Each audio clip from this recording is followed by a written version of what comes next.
आज की बहस एक ऐसे मुद्दे पर है जो न सिर्फ इतिहास के पन्नों से जुड़ा है बल्कि उस सोच से भी जुड़ा है जिसका सीधा असर हमारे आपके बच्चे और आने वाली पीढ़ियों पर पड़ने वाला है। दरअसल एनसीईआरटी की नई किताब में कई सारे बदलाव किए गए हैं। उनमें से एक अहम बदलाव ये भी है कि मुगलों से जुड़े इतिहास में कई बातें जोड़ दी गई हैं तो कई बातें हटा दी गई, तो कुछ बातों को घटा दिया गया है। खास तौर से बाबर, अकबर और औरंगजेब के शासनकाल के बारे में अब तक जो बातें पढ़ाई जा रही थी उसमें बदलाव किया गया है और इन शासकों से जुड़ी कई क्रूर बातें भी इसमें शामिल कर दी गई हैं जो पहले नहीं थी। बवाल यहीं से खड़ा हो गया। कुछ लोग इसे ऐतिहासिक सुधार कह रहे हैं तो कुछ इसे इतिहास के साथ छेड़छाड़ बता रहे हैं। आखिर सच क्या है? आज आवाज अड्डा में करेंगे इसी पर खास चर्चा। नमस्कार, मैं हूं लक्ष्मण राय और चर्चा में शामिल होने वाले अपने मेहमानों से आपका परिचय कराऊं। इससे पहले देखिए आखिर पूरा विवाद है क्या।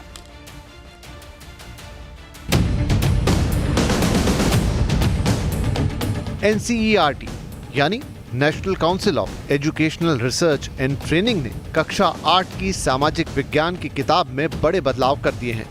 नई किताब में दिल्ली सल्तनत और मुगल काल के इतिहास को नए तरीके से पेश किया गया है।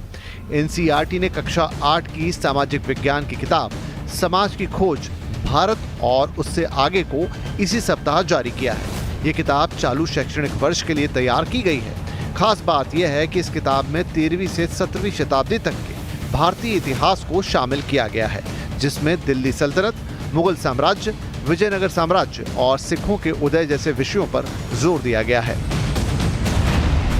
इस नई किताब में दिल्ली सल्तनत और मुगल काल के दौरान धार्मिक असहिष्णुता के कई उदाहरण जोड़े गए हैं। खासतौर पर मुगल शासकों के बारे में नए दृष्टिकोण पेश किए गए हैं।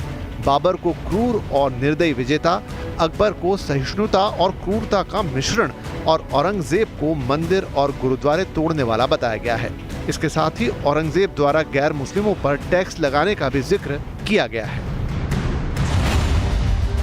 एनसीईआरटी ने इस किताब में खास नोट भी जोड़ा है जिसमें लिखा गया है, अतीत की घटनाओं के लिए आज किसी को भी जिम्मेदार नहीं ठहराया जाना चाहिए। इसका मकसद ये सुनिश्चित करना है कि इतिहास को जानने का हमारे वर्तमान पर कोई नकारात्मक प्रभाव न पड़े। लेकिन इतिहास के अध्यायों में इन बदलावों पर सियासी संग्राम शुरू हो गया है। बीजेपी जहां इसे इतिहास की सही तस्वीर बता रही है, वहीं विपक्ष के नेता इस पर सवाल खड़े कर रहे हैं। एनसीईआरटी का मतलब नेशनल कम्युनल एजुकेशन सिस्टम।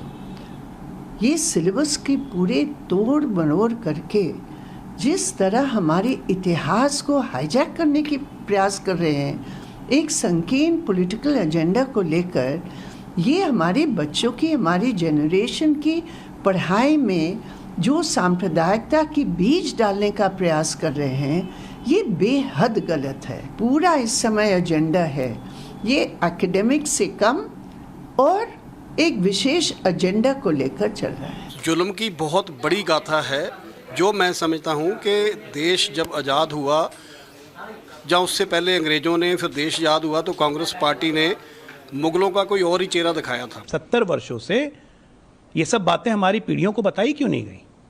क्यों हमें बताया गया कि अकबर दी ग्रेट थे? क्यों नहीं बताया गया कि अकबर ने 30,000 हिंदुओं का नरसंहार किया था? क्यों नहीं बताया गया था कि अकबर ने कहा था कि काफिरों को अपनी तलवार से हमने शांत कर दिया?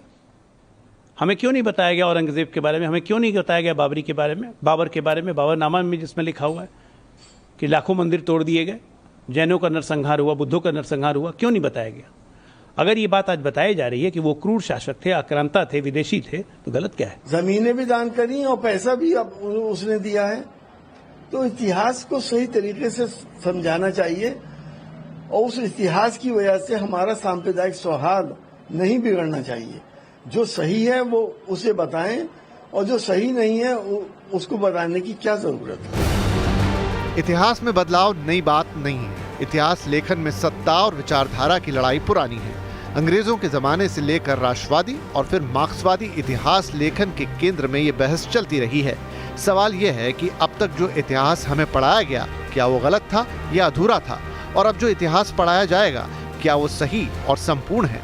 एनसीईआरटी की किताब में जो बदलाव हो रहे हैं, क्या उसमें सियासी पूर्वाग्रह हावी है या पहले के कथित दोषपूर्ण इतिहास लेखन को दुरुस्त करने की पहल है? क्या इन बदलावों से इतिहास बदल जाएगा और हम अपने नायकों और खलनायकों के सच से वाकिफ हो पाएंगे? इन सारे गंभीर सवालों का जवाब ढूंढने की आज हम कोशिश करेंगे और हमारे साथ जुड़ रहे हैं विशेष मेहमान हैं Indian council for historical research के डायरेक्टर ओम जी उपाध्याय साहब कुछ ही देर में जुड़ेंगे। दरअसल इनकी संस्था जो हिस्ट्री है, इतिहास है, उसको तथ्यों के आधार पर रिसर्च करती है और फिर बताती है कि आखिर में इतिहास में सच्चाई क्या थी। इग्नू के पूर्व वाइस चांसलर रविंद्र कुमार जी हमारे साथ जुड़ रहे हैं।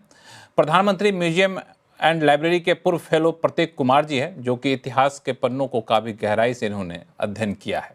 सत्य हिंदी के फाउंडर आशुतोष जी हैं और वरिष्ठ पत्रकार हर्षवर्धन त्रिपाठी जी हैं। आप सही मेहमानों का बहुत बहुत स्वागत हमारे शो में। शुरुआत में करना चाहूँगा रविंद्र कुमार जी आपसे। सर, जिस तरीके के एनसीईआरटी में बदलाव हुए और बदलाव के बाद जो विवाद उठ के खड़ा हुआ, आप इसको किस तरीके से देख रहे हैं? देखिए, एनसीईआरटी की किताबों में बदलाव पहली बार नहीं हुआ है।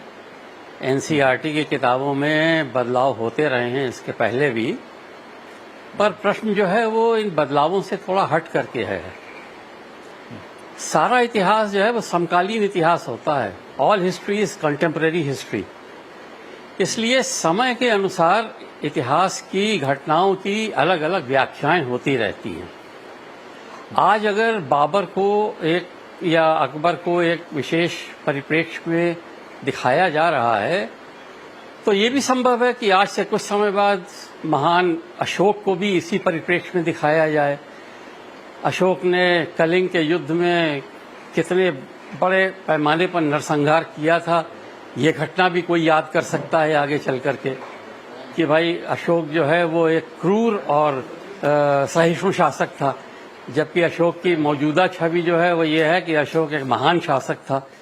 तो इतिहास के बारे में ये हमेशा याद रखना चाहिए कि इतिहास की घटनाएं निर्मम होती हैं, उनमें सच्चाई नहीं होती। सच्चाई हम ढूंढते हैं इतिहास की सिद्धांतों के अनुसार, उन घटनाओं का विश्लेषण करके। तो आज अगर बाबर या इस तरह की चीजों को एनसीईआरटी की पुस्तकों में पेश किया जा रहा है, तो हमें ये याद रखना चाहिए कि हो सकता है कुछ समय बाद इनका फिर से पुनरीक्षण हो और ये कहा जाए कि भाई प्राचीन भारत के भी ऐसे प्रसंग ढूंढिए जिनमें सम्राट जो है वो नृशंस था, सम्राट जो है वो क्रूर काम किया करता था। तो इस तरह की जब भी हम एनसीईआरटी की पुस्तकों का पुनरावलोकन करते हैं, उनकी रीराइटिंग करते हैं, तो हमको इन सब बातों को अपने मन में हमेशा बिठा के रखना चाहिए। रही बात इसकी कि अकबर ने 30,000 लोगों का नरसंहार किया और फतेहनामाए चित्तौड़ के आधार पर ये बात, तो हमें ये भी याद रखना चाहिए कि खाली फतेहनामाए चित्तौड़ नहीं है, एक और डॉक्यूमेंट भी है। मुझे आश्चर्य है कि एनसीईआरटी ने उस डॉक्यूमेंट का हवाला क्यों नहीं दिया। शराइफे उस्मानी बेलग्राम के पास का एक डॉक्यूमेंट है, वहां भी इसी तरह की घटना हुई। लेकिन अगर अकबर को उसकी समग्रता में देखा जाए तो हमें यह पता चलता है कि इस तरह की घटनाएं हुई हैं, पर अकबर अपनी समग्रता में एक बड़ा सम्राट था, उसने बहुत से सुधार किए। तो अब ये तो देखिए, इतिहास लेखन की समस्या हमेशा से रही है कि आप किसी विशेष दृष्टिकोण के आधार पर यदि अकबर का विश्लेषण करना चाहें तो हो सकता है आप अकबर को एक क्रूर शासक के रूप में प्रस्तुत करें। ये भी हो सकता है कि राजपूत पॉलिसी के आधार पर आप अकबर को एक सहिष्णु शासक के रूप में। अगर हम उसको उसकी समग्रता में देखें तो हमें नजर आएगा कि अकबर ने बहुत से सुधार किए। इसी तरह जब बाबर यहाँ भारतवर्ष में आया तो बाबर का जो पूरा वृत्तांत है भारतवर्ष का,